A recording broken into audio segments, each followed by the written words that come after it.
सुप्रभात बच्चों। शिवम संकल्प इंटरमीडिएट कॉलेज बखरेवा अंजानी सोनभद्र के इस ऑनलाइन क्लासेस में मैं दीपक कुमार आप सभी का हार्दिक स्वागत करता हूं। आज हम कक्षा 7 विज्ञान का अध्याय 3 जंतुओं में परिसंचरण व उत्सर्जन तंत्र का भाग 2 पढ़ेंगे। हमने कल भाग 1 के बारे में पढ़ा था, जिसमें हमने परिसंचरण तंत्र के बारे में जाना, रक्त के बारे में जाना, रक्त का निर्माण किन किन चीजों से होता है। ठीक है, आज हम जानेंगे रक्त में जो रुधिर कणिकाएं पाई जाती थी। हमने आरबीसी 3 रुधिर कणिकाओं के बारे में हमने कल जाना था। आरबीसी, दूसरा था डब्ल्यूबीसी और तीसरा था प्लेटलेट्स।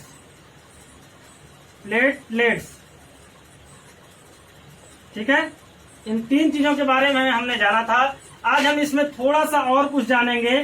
ठीक है, आरबीसी में हमने कल बताया था कि हेमोग्लोबिन नामक वर्णक पाया जाता है, जिसके कारण रक्त का रंग लाल होता है। ठीक है, इसे एक और नाम से जानते हैं, इसका नाम है इरिथ्रोसाइट्स।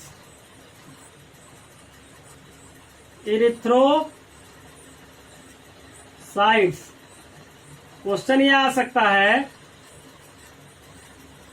आरबीसी को और किस नाम से जानते हैं? तो इरिथ्रोसाइट्स। डब्ल्यूबीसी को किस और नाम से जानते हैं? तो ल्यूकोसाइट्स।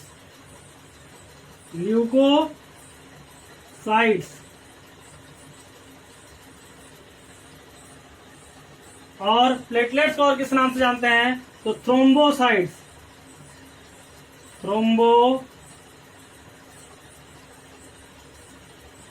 साइट्स के नाम से जाना जाता है। ठीक है, आरबीसी का एक दूसरा नाम क्या है? इरिथ्रोसाइट्स। डब्ल्यूबीसी का दूसरा नाम क्या है? ल्यूकोसाइट्स। प्लेटलेट्स का दूसरा नाम क्या है? थ्रोम्बोसाइट्स। ठीक है, हमने तीनों का कार्य बता दिया था। रक्त का रंग लाल करता है। डब्ल्यूबीसी जो होता है, इसे हमारे शरीर का सैनिक कहते हैं। यह हमारे शरीर में प्रवेश करने वाले जीवाणुओं कीटाणुओं का भक्षण करके हमारे शरीर को रक्षा प्रदान करता है, सुरक्षा प्रदान करता है। प्लेटलेट्स जो होता है, रक्त का थक्का बनाता है। हमने बताया था कि कहीं भी कट पट जाने पर जो रक्त का थक्का बनता है, रक्त का थक्का किससे बनता है? प्लेटलेट से बनता है। ठीक है, प्लेटलेट्स जो होता है, यह रक्त के साथ क्रिया करके क्या कराता है? फाइब्रिन नामक जाल बनाता है। फाइब्रिन। ठीक है, इस फाइब्रिन नामक जाल बनने से क्या हो जाता है कि यह रक्त का थक्का बनाता है, कठोर हो जाता है। प्लाज्मा के साथ जैसे ये मिलेगा, फाइब्रिन जाल प्लस प्लाज्मा, ये ध्यान दीजिएगा, फाइब्रिन जाल जैसे ही प्लाज्मा के साथ मिलता है, तब जाकर के रक्त का थक्का बनता है। किसका थक्का बनता है? रक्त का थक्का बन जाता है। जैसे कि ये मान लीजिए आपका हाथ है। ठीक है, ये हाथ की उंगलियां हो गई। चित्र पर मत जाइए, आप बस समझिए। ठीक है, इस तरीके से आपका हाथ है, आप यहाँ पर कट गए। कट जाने के बाद रक्त का स्त्राव बार बार होने लगा, रक्त बहने लगा आपका। ठीक है, तो प्लेटलेट्स जो होता है वो आपके अगर जहां पर कटे हुए भाग पे हम अगर प्रेस करते हैं, दबा देते हैं या किसी भी चीज से इसको ढक देते हैं कुछ देर के लिए, तो यह क्या हो जाता है? फाइब्रिन जाल जो होता है प्लाज्मा से मिलकर के रक्त का थक्का बनाता है, जो किसमें होता है? प्लेटलेट्स में होता है। प्लेटलेट्स का दूसरा नाम क्या है? थ्रोम्बोसाइट्स है। डब्ल्यूबीसी का दूसरा नाम क्या है? श्वेत रुधिर कणिका का दूसरा नाम क्या है? ल्यूकोसाइट्स है। आरबीसी लाल रुधिर कणिका का दूसरा नाम क्या है? इरिथ्रोसाइट्स है। ठीक है, आज हम और देखते हैं रक्त के कार्य। रक्त का कार्य क्या क्या होता है, देखेंगे हम। रक्त का कार्य, रक्त कौन कौन से कार्य में सहयोग करता है? हमारे शरीर में रक्त कहाँ कहाँ उपयोग में होता है, कहाँ कहाँ उपयोगी होता है। ठीक है, तो हेडिंग लिखेंगे आप, रक्त के कार्य। रक्त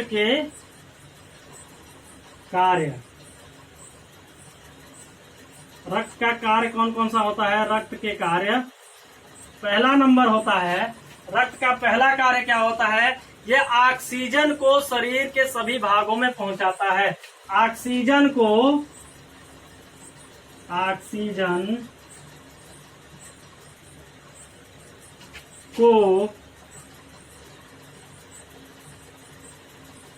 शरीर के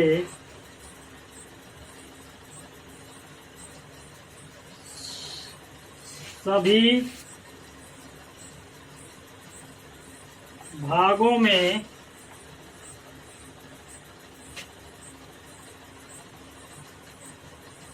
पहुंचाता है। इसे आप लिख लेंगे अपने कॉपी में। सभी चीजें जो भी नोट्स यहाँ कराए जा रहे हैं इसे आप अपने कॉपी में वीडियो देख करके लिखते जाएं, प्रतिदिन नोट्स बनाते जाएं। ठीक है। ऑक्सीजन को शरीर के सभी भागों में पहुंचाता है, यानी पहुंचाने का काम कौन करता है? रक्त करता है। ठीक है। दूसरा जो होता है, जो भोज्य पदार्थ खाते हैं, भोज्य पदार्थों को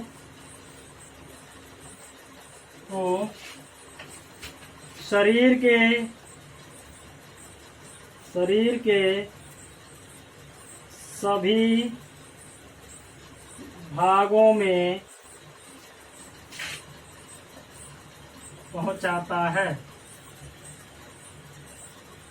जो हम भोजन खाते हैं, भोजन मुख के द्वारा आमाशय में जाता है, वहां से पचने के बाद जो ऊर्जा में परिवर्तित होता है, तो उन भोज्य पदार्थों को कहाँ शरीर के सभी भागों में पहुंचाता है। जो हम भोजन खाते हैं आमाशय में आता है। कोई जरूरी नहीं कि चावल हम खा रहे हैं तो चावल यहाँ आए, दाल हम खा रहे हैं तो दाल हमारे यहाँ आए, हाथ में आए, ऐसा नहीं है। वो जिस रूप में जाता है वो रक्त के माध्यम से शरीर के सभी अंगों तक यानी पहुंचाया जाता है। रक्त के माध्यम से, यानी रक्त ही भोज्य पदार्थों को शरीर के सभी अंगों तक पहुंचाने का कार्य करता है।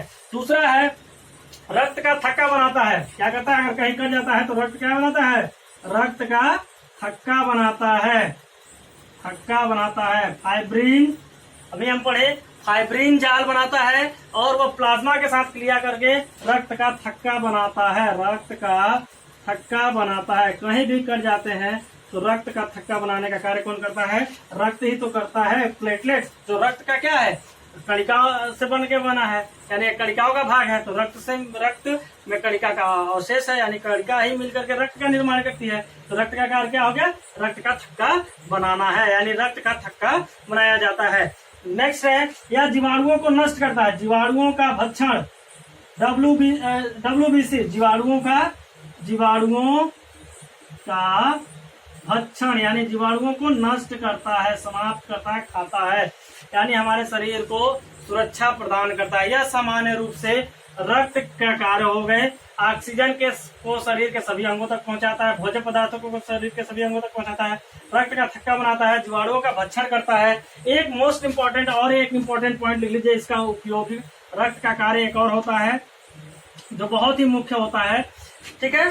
जैसे यह वृक्क उत्सर्जन अंग है मानव का। ठीक। हृदय, फेफड़ा तथा अन्य अंगों से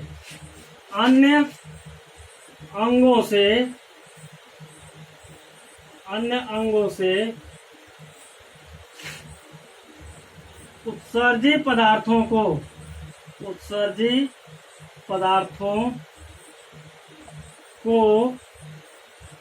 उत्सर्जन मार्ग तक पहुंचाता है। उत्सर्जन उत्सर्जी पदार्थों को उत्सर्जन मार्ग तक पहुंचाने का कार्य करता है, मार्ग तक पहुंचाता है,